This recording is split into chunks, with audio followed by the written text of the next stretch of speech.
Hello everyone, and welcome to my channel. In this video, I'll be doing a solo play of the tabletop RPG game Mutant Epoch. Mutant Epoch is an indie post-apocalyptic game created by William McCausland. It's one of my favorite genres and games to play, and I figured I would share with some of you guys how I run the game. Like most RPG games I play, I'll be using the rules as a guide, but adding in some homebrew rules that make sense for this campaign.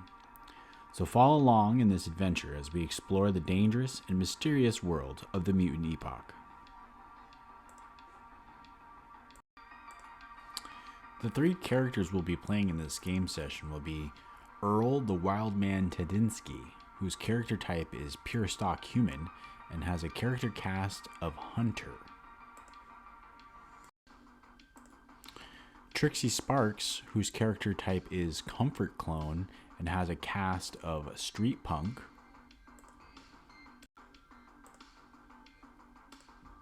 And Harvey Globlobber, whose character type is Mutant and has a cast of Mercenary.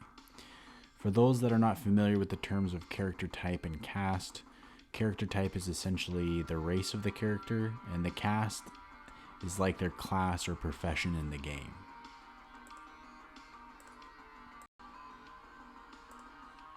There are a lot of stats and special rules that apply to each character individually that were assigned to them during character creation. However, I'll just bring those to attention as we come across them during the game. Sure thing, Smokey Robertson.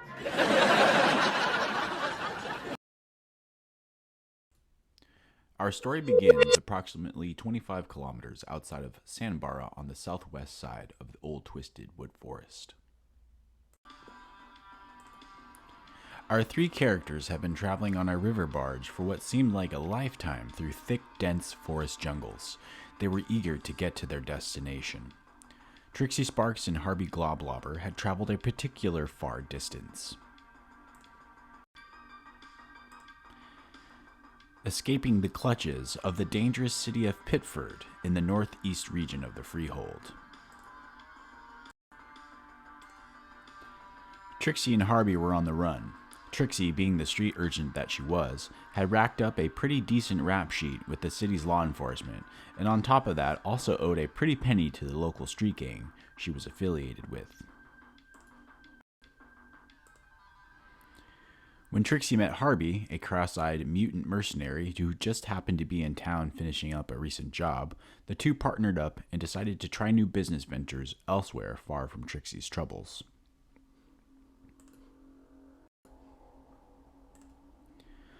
Upon reaching the forest and jumping on the barge, they met Earl. Earl was a hunter. His whole life has been in these woods. He'd prefer the woods over the big city life. While the woods were more dangerous, Earl felt that there was far more freedom and self-sufficiency found in the great wild than what any dirty, dingy city could provide. Earl didn't usually take to city folk, but somehow grew a liking to Trixie and Harvey and offered to join them and help guide them through some of the challenges the forest jungles had waiting.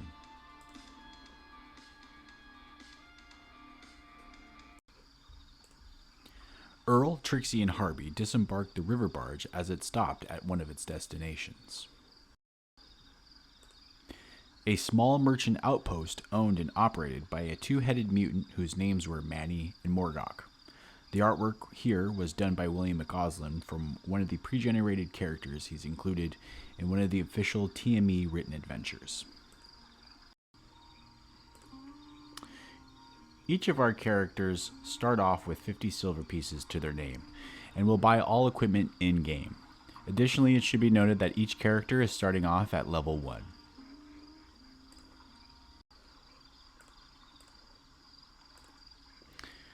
The three walk into Manny and Morgok's merchant outpost. Upon walking through the doors, they are greeted by two heavily armed security androids. The androids stand stoically, quietly observing the characters as they walk in. The androids are marked with dents and scrapes, clear indications of the wild and dangerous forest hazards that lurk just outside in the bush.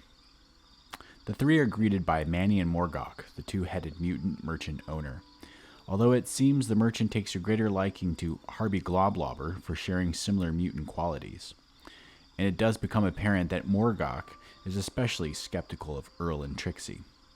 Even though Trixie is a clone, to the average Joe, she looks just like another pure stock human.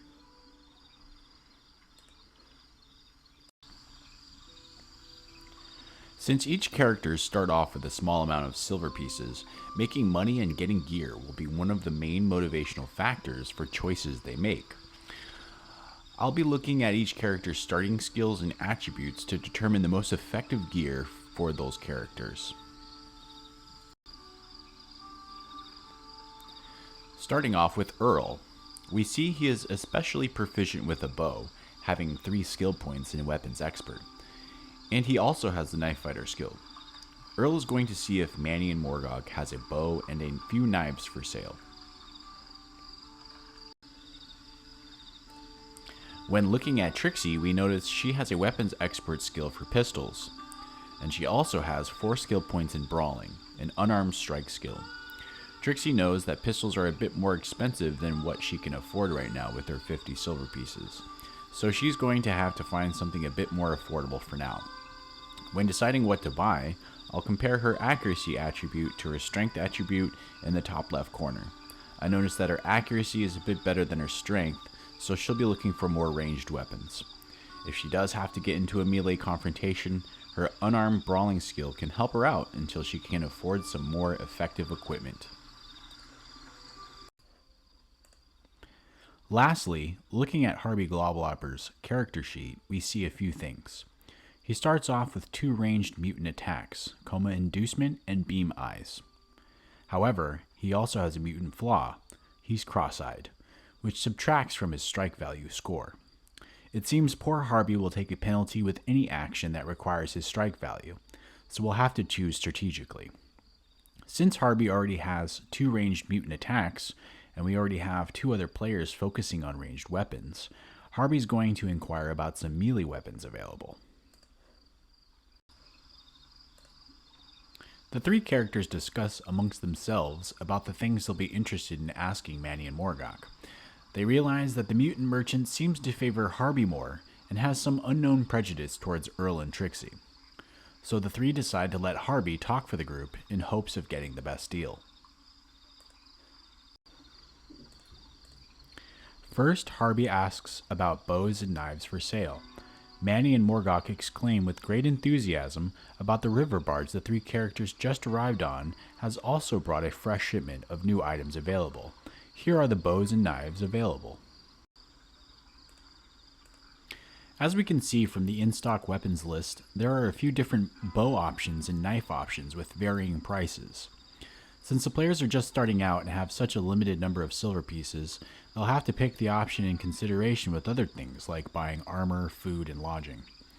Earl tells Harvey to purchase the Hunter's Bow, priced at D12 plus 15 silver pieces, and the Hunter's Knife, priced at D3 plus 1 silver pieces.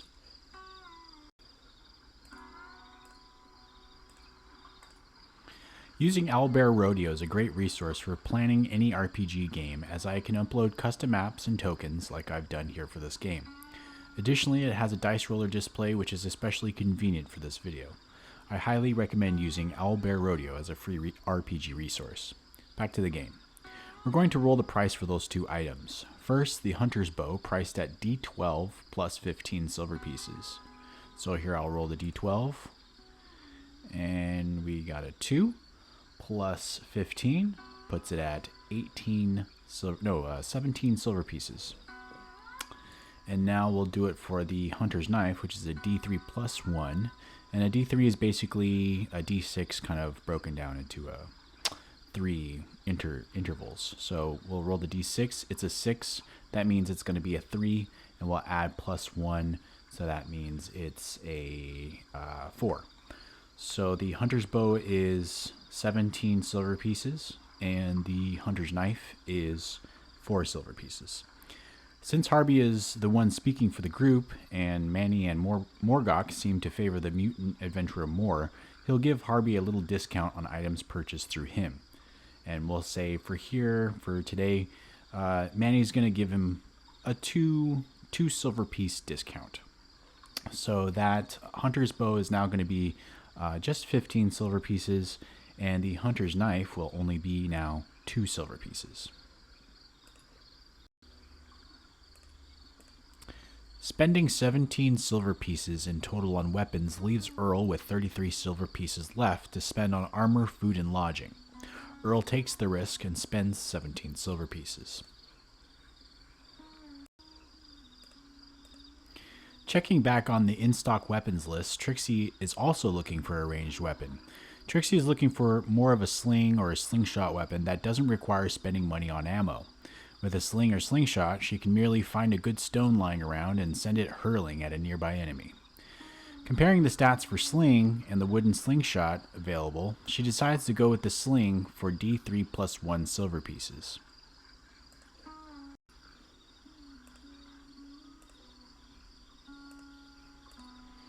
We'll go ahead and roll on our dice display a D6 to represent a D3 and add plus 1.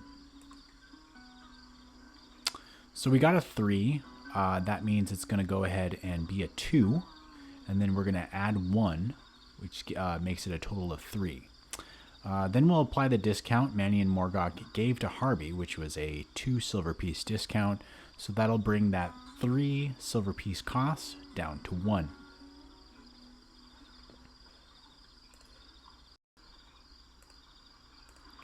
Trixie feels pretty satisfied with this transaction, as she still has 49 silver pieces to save for armor, food, and lodging.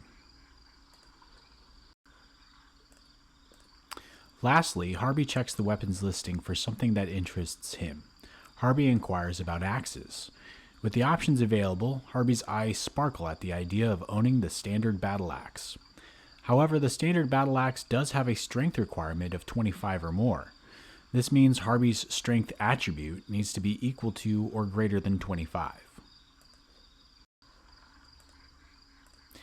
As we can see in the top left corner, Harvey's strength is 29, so he's just barely strong enough to efficiently carry the standard battle axe.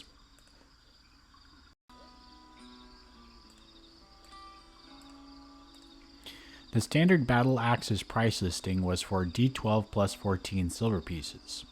So Harvey's going to roll on the dice display the required dice, add the 14, and then subtract the mutant merchant's discount of 2 silver pieces. So here's the D12, we're going to roll that, and we get 12.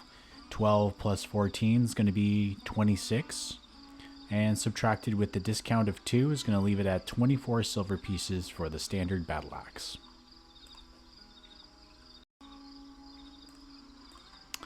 Harvey buys the standard battle axe, leaving him with 26 silver pieces for armor, food, and lodging.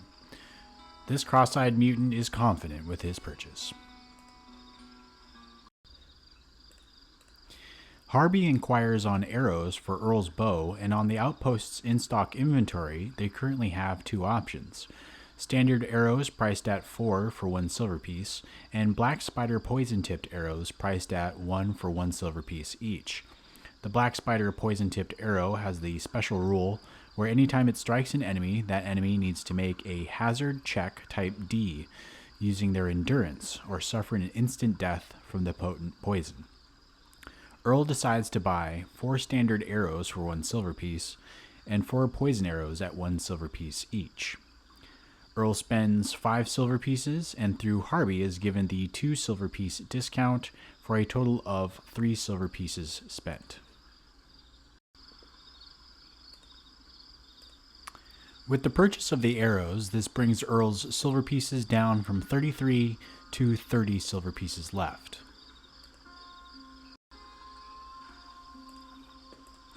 Since Earl has only 30 silver pieces left, he's not going to want to spend a lot on armor for now, so he can have some money left for food and lodging. In the dangerous jungle forests the characters are in, he doesn't want to neglect this area for very long. But for now, Earl is going to go with the furs and hide armor priced at D8 plus 4 silver pieces. It should be noted, however, this armor leaves Earl particularly vulnerable to any fire attacks, as it will increase burning damage done to him by 1 point per round.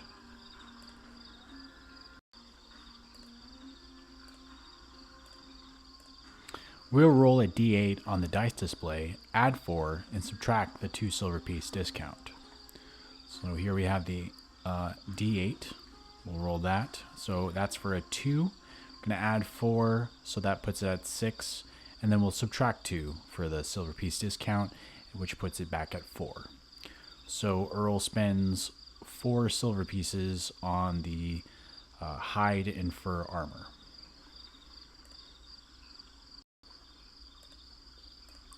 Trixie still has 49 silver pieces, so she'll splurge a little on her armor purchase and go for the lizard scale armor priced at D20 plus 18 silver pieces.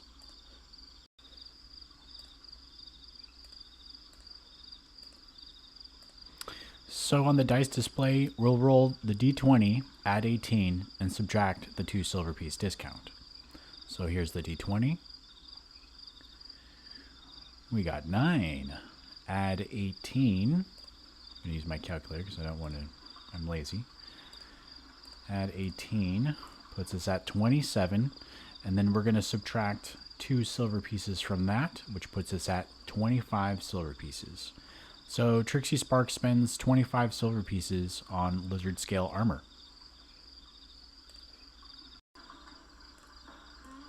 Harvey splurged on his beloved battle axe, so he's going to have to be a bit more conservative with the cost of his armor.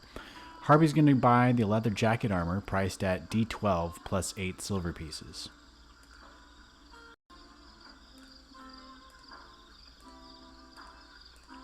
So we'll roll D12 on the dice display, add 8, and subtract 2.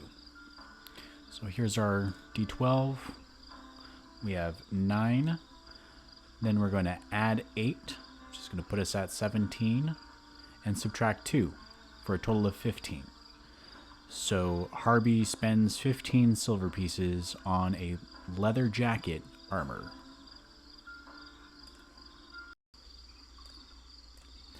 That's all the purchasing the 3 characters will do for now from Manny and Morgoth's Merchant Outpost. Looking at the character sheets, we see where we've placed the items and stats and how it affects the characters. For Earl, in the armor section in the top right, the hides and fur armor combines with his agility mod score for a total of -7 defense value score. The hide and fur armor also does a 0.25 meter penalty on his movement, but because this is lower than 50%, his movement stays 6 meters. For his weapons, we can see his knife fighter skill gives him increased strike value and damage bonus, and the 3 points in his weapons expert skill for his bow gives a significant increase in his strike value and damage bonuses as well. For Trixie, in the armor section of her character sheet in the top right corner, we see the lizard scale armor in combination with her agility mod score gives her a total of -13 for her defense value. However, the weight of that heavy scale armor drops her movement to 5 meters with that -1 meter penalty. When calculating this, we subtract the movement increasement of her agility mod, being that it's positive 0.25 meters, to the -1 meter penalty from her lizard scale armor, but that still leaves her with a -0.75 meter penalty, which rounds back up to -1 meter since it's above 50%. Then we've placed her sling weapons stats in the weapons section. On Harvey's character sheet, we see in the armor section, the leather jacket provides a -5 defense value, but his cross-eyed flaw gives him a +5 disadvantage to his armor class. The two cancel each other out, and Harvey is left with a 0 defense value.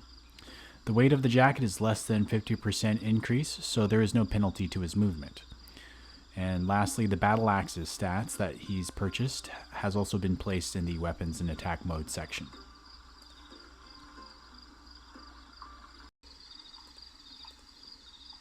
Before the 3 leave Manny and Morgoth's, they decide to ask the mutant merchant for any useful information that he may have. They ask the merchant if he has any work available to make some extra silver. Manny and Morgoth don't seem interested in employing them for anything at the moment, but does say they'll always be interested in buying weapons, armor, trade goods, and fascinating relics they may find in their travels. Trixie asks about the town that they're in. She tells the mutant merchant that the 3 are on an expedition and are curious about the small town and the people that live here. Manny and Morgoth replies with a bit of reluctance in his voice. This town is called Rough River Province, a small logging community. They're a small town that keeps to themselves and minds their own business.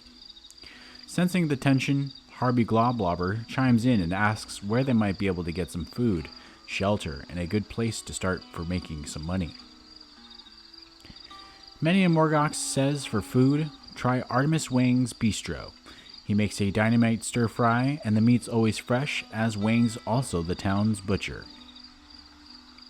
For drinks and a good time, check out Benson's Drowning Catfish Saloon, but beware of the prostitutes that hang around that saloon because they're affiliated with the local gang, Rough River Rascals.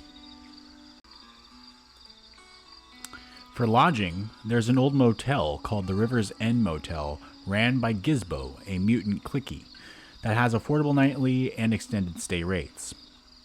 Manny and Morgox shrugs his shoulders when questions about employment and says the only place he knows that's always hiring is the sawmill. But he does mention, however, there is an old radio tower that has been in need of restoring that's at the top of one of the small forest mountains 5 kilometers west of Rough River Province. But to beware, as the region is infested by a feral, scaly tribe of lizard folk that eat people alive. The three thank Manny and Morgox for the helpful advice and go on their way. Earl, being the self-sufficient hunter that he is, strikes up the idea that the three could focus on hunting and camping in the nearby area not too far outside of the town of Rough River Province. With what game they acquire, they could eat, sell the rest of the meat to Artemis, the town butcher, and with the skins and hide, fashion leather armor for themselves and to sell to Manny and Morgox merchant outpost.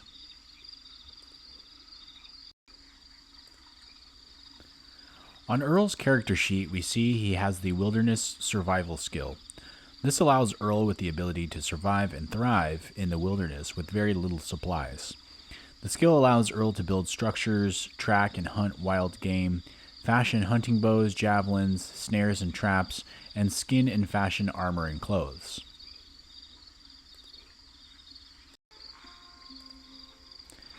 The thought of sleeping in the dirt and not in a warm bed doesn't sit well with Trixie.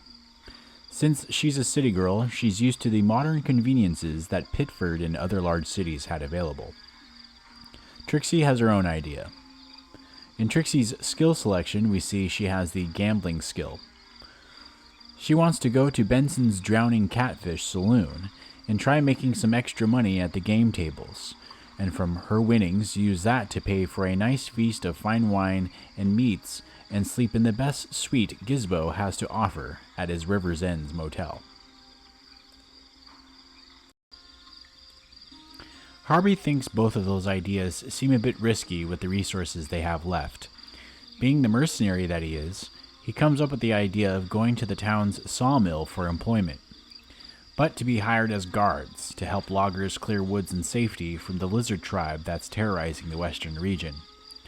Harvey also wants to see if there's a chance the sawmill might employ them to also clear the radio tower and make it safe for the town to restore back to functioning order.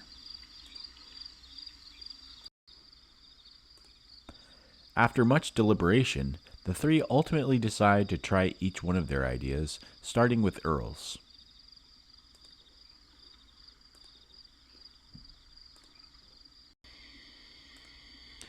Earl led the three to a game trail he spotted earlier, and they all hiked into the jungle forest for a good 20 minutes.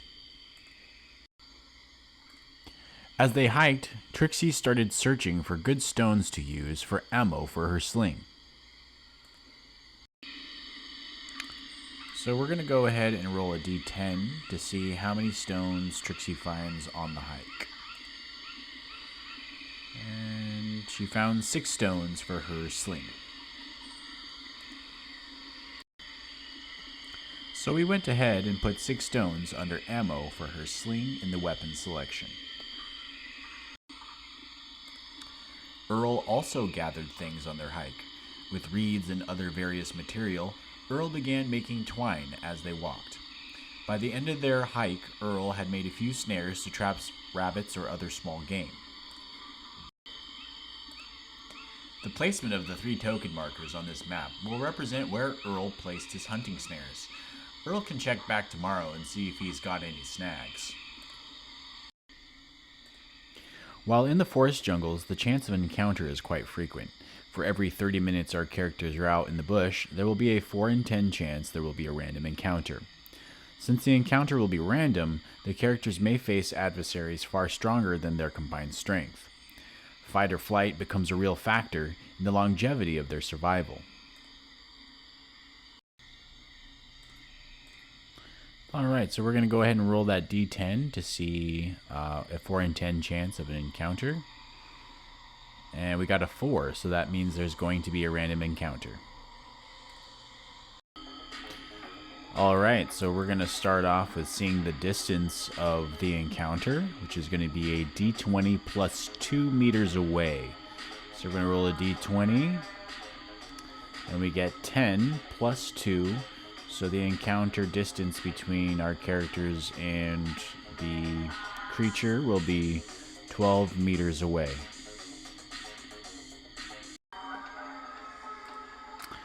Each square on the map will represent 1 meter distance.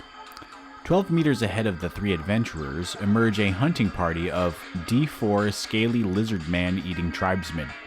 Let's establish how many lizard men are in the hunting party. We'll go ahead and roll a d4, and we see that there's 2 lizard men emerging from the bush on a hunting party. So counting 12 squares ahead of the group, we'll use Earl as the marker. We end up right around this area, so we'll drop down 2 lizard men over here. And we have those 2 lizard men and our hunting party here. We notice that there are a few different things in the environment to take note of. We have a few large logs that create a little bit of cover. We have some trees here that can create cover. And we also have this ridge here that kind of creates this separation where that's probably like a 2 meter drop to the bottom there. So the characters will actually have to move around or spend a round climbing down. Otherwise, if they fall down, they can actually take some damage. So, yeah.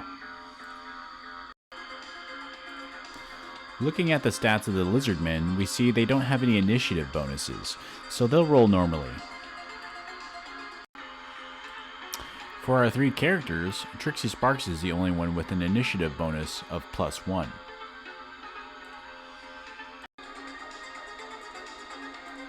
So we're going to go ahead and roll for initiative. First for Earl, then Harby, and then Trixie. And then lastly, the 2 lizard men are going to get an initiative roll for together. So we're going to start off with Earl. And for rolling initiative, we're going to use a d10. So I'm going to roll a d10. This one's for Earl. He gets an 8. And then we're going to re-roll for Harby, who gets a 1. Trixie, she has a +1 to her initiative, so we're going to roll a d10 and add +1. So that's 4. And lastly, the lizardman gets a 6.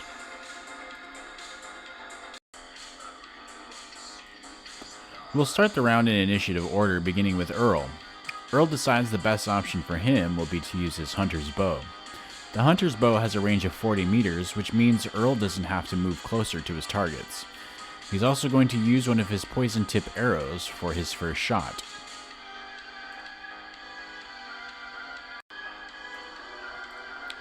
Looking at the surrounding area, Earl has perfect line of sight of both the lizardmen.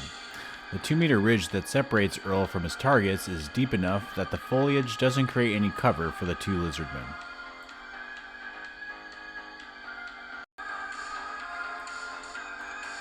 In combat, attacking opponents roll a d100 to strike, 1 being a critical success and 100 being a critical failure. Attacking opponents have a base strike range between 1 and 50. The strike range is increased with strike value bonuses and decreased with target's defense value bonuses. On Earl's character sheet, Earl's accuracy attribute increases his base strike value by 4, giving Earl a 1 to 54 strike range. Since Earl is using his hunter's bow, he'll increase his strike range using the bow with the bow's strike value bonus of +1. Additionally, Earl has 3 points of weapons expert skill with the bow, which gives him an additional +8 to his strike value, giving him an increase to his strike range, which is now between 1 and 63.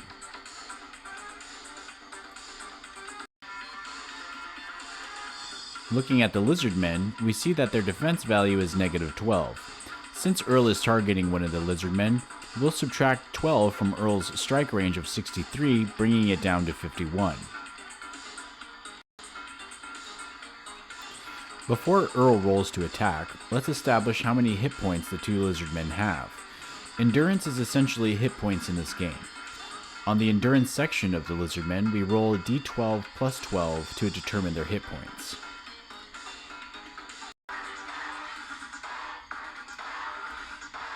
I've gone ahead and labeled the two Lizardmen tokens as LM1 and LM2 to distinguish them from each other.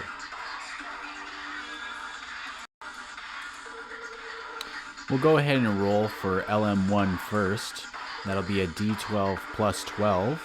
We have 11, and that'll be plus 12 for a total of 23. And we'll roll for the LM2. And that's a 4 plus 12, which puts it at 16.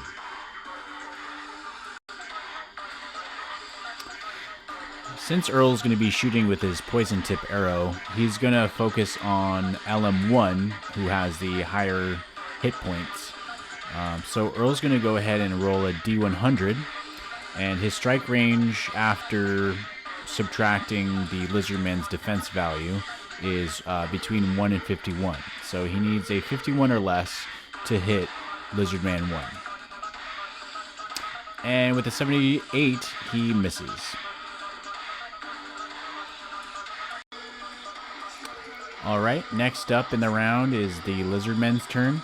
They're both armed with spears, and spears have a 15-meter range. And so they're both going to throw their spears at Earl, since he's the closest to them. Looking at Earl's defense value, we see that he has a -7. And for the Lizardmen, their strike value is only 1 to 50. So that means they need a 43 or less to successfully strike at Earl. Alright, so the Lizardmen are going to go ahead and run attacks. They need a 43 or less to strike Earl. So Lizardman 1's going to go ahead and roll to strike. 43 or less, and he gets a 73, which is a miss. Lizardman 2 is going to throw his spear at Earl, and he needs also a 43 or less. And with a 72, that's a miss. They're going to go ahead and use their rest of their turn to move up. And their range for movement is 7 meters. So they're going to move up 7 meters. 1, 2, 3, 4, 5, 6, 7. And then he's going to move up 2, 1, 2, 3, 4, 5, 6, 7. That'll be the Lizardman's turn. Looking at Trixie Sparks' character sheet here, we see that the sling itself doesn't give her any strike value bonuses, but her strike value is 56 from her accuracy bonus. And when we subtract the -12 defense value from the Lizardmen, that takes that 56 to a 44. So her new strike value would be between 1 and 44. So we're going to go ahead and roll for Trixie, and she's going to focus on Lizardman 2. She's going to use her sling and hurl a rock at Lizardman 2. Lizardman 1 looks like he's partially in cover because there's this log sort of in the way between Trixie and Lizardman 1. So she needs a 44 or less to hit Lizardman 2. And she gets a 42, so that's a hit. So for Trixie's sling, it does D10 damage. So we're going to roll a D10 and see how much damage does she inflict on Lizardman 2. And she does 5 damage, taking Lizardman's 16 hit points down to, I believe, 11. Alright, so now it's Harvey's turn, and Harvey's going to go ahead and move up 3 meters. 1, 2, 3. And now he has clear line of sight of both Lizardman 1 and Lizardman 2. Harvey wants to go ahead and use one of his mutations that he has, which is coma inducement. Let's look at the rules for that real quick. Alright, so for coma inducement, it looks like he's just going to allocate which Lizardman he wants to use his mutation on, and then that Lizardman is going to use his willpower to make a type B hazard check. And depending on if he fails, then depending on his intelligence will be how long he's in a coma for. Also, the range for this attack is measured in Harvey's willpower, and on Harvey's character sheet, we see that his willpower is 55. So 55 meters is definitely in range here for this attack. Looking at the Lizardman stats, we see that his willpower is 32. And looking at our hazard chart here on a type B column for somebody with 32 as their willpower, it's a 61% success rate. So our Lizardman is going to have to roll a 61 or less in order to pass the hazard check. Alright, so Harvey's going to allocate his coma inducement attack on Lizardman 1, and Lizardman 1's going to make that type B willpower hazard check. And he needed a 61% or less to pass, but he has a 78, so he fails, and he takes the damage for the coma inducement. Looking at the Lizardman's intelligence, it's only an 8 plus D8, so we're going to roll a D8 to establish their intelligence. Alright, we're going to go ahead and roll here for the intelligence of the Lizardman. That's going to be a D8. 1 plus 8 is 9. So looking at the rules here, it says victim's intelligence between 5 and 9 is 2d6 hours. So we're going to go ahead and roll a 2d6 to establish how many hours Lizardman 1 falls into a coma for. 2d6, 9 hours. So Lizardman 1 just drops to the floor and is knocked out for the next 9 hours in a deep, deep coma. Alright, moving into round 2, it's Earl's turn. Instead of reloading his bow, which would take a full round, Earl's just going to grab one of his poison tip arrows, and he's going to rush Lizardman 2 and attack him with a poison tip arrow as a melee weapon. So Earl's movement is 6 meters, so he can move up 1, 2, 3, 4, 5 meters, and he's going to attack the Lizardman with the poison tip arrow. Alright, Earl moves into melee combat range. He's going to strike the Lizardman 2 with a poison-tipped arrow. His strike range is going to be 54, subtracted by the Lizardman's negative 12 defense value for 42. So he needs a 42 or less to successfully strike, and he gets a 14, which is a hit. We'll allocate the striking with the poison tip arrow as being an unarmed strike, which is d6, but add 2 for damage. In addition to that, the Lizardman will have to make that endurance hazard check or else face the death of the poison. So we'll go ahead and roll that d6 plus 2 for the arrow damage done to Lizardman 2. d6 for max out 6 plus 2, 7, 8. So total of 8 points of damage already allocated to Lizardman 2. And now we'll go ahead and do that hazard check. So Lizardman 2's endurance was already down to 11, so taking it further down by 8 points leaves him with only 3 hit points left.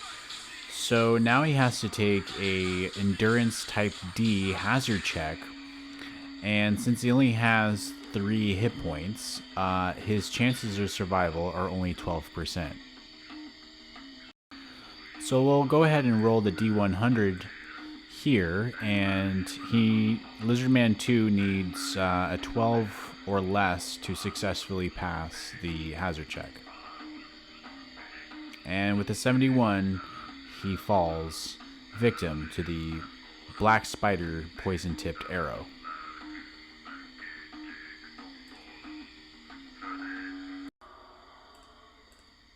So with that, combat ends just at the start of round 2, with Lizardman 1 in a deep 9-hour coma from Harvey's coma inducement, and Lizardman 2 perishing from both a stone's throw from Trixie and finally a finishing blow from Earl's poison-tipped arrow. Each of the Lizardmen are 12 experience factors, and combined together equal 24. Since all 3 of our characters participated in the encounter, they'll divide up the combined experience factors of the 2 Lizardmen evenly amongst the 3 of them, for a total of 8 experience factors each. For those of you that aren't familiar, experience factors are essentially experience points that you allot to your characters after each encounter, and from there they can level up. And of course, what kind of RPG encounter would this be without a chance for our characters to loot their fallen enemies to see if they're carrying anything of value to the 3 adventurers? Under the valuables section, we see it says type PT for each of the Lizardmen. Let's look at the dice table for PT. For the dice table PT, or primitive trophies, we see that our characters can roll a d20 to establish what each of the Lizardmen are carrying. We'll go ahead and roll a d20 twice to establish what the 2 Lizardmen are carrying.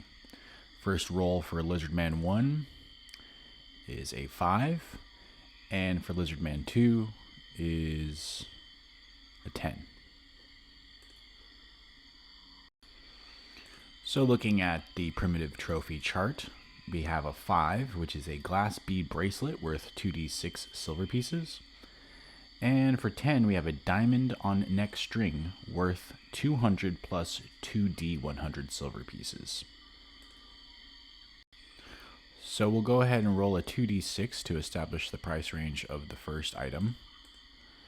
And we get 8. And then the other one is a 2d100. So we'll write, there we go, 58 and 66 for a total of, it was an 8, so the total will be 66. So our 3 adventurers find a glass bead bracelet on the Lizardman 1 that's worth 8 silver pieces, and also a diamond on neck string worth 266 silver pieces. The 3 can trade these in at Manny and Morgoth's outpost and get the total of 274 silver pieces back and spend that on whatever they choose. That will conclude part 1 of this adventure. If you're still watching up to this point, thank you for joining me as we explore the Mutant Epoch. If you're a fan of this video, please like and subscribe, and stay tuned for further episodes.